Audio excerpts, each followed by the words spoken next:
Want to know how to create a website in WordPress? Well, no worries. In this video, I'm going to show you an easy step-by-step guide on how to do it. It's super simple, so let's get right into it.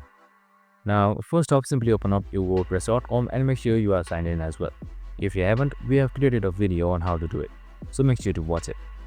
Now, once you're there, you should be welcomed with this site right here. And on the top right side here, you can see Add New Site. So simply select this drop down. Now under Add New Site, here you can see various options. You can import if you want, but since we are creating a website, just simply head towards WordPress.com. That should be on the left side. Now you can just simply type in a name that you want. Now you can just simply select any one of these.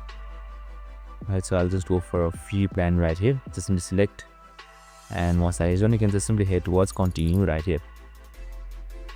And once that is done, you can just simply start with any plans or go free right here. And once that is done, after a while your website should load, and that's it. As you can see, the website has loaded, and you can just simply edit it, save stats, and do much more. That's it. I hope this video helped. If it did, make sure to like, subscribe, and tune in with us for more of these videos. See you in the next one.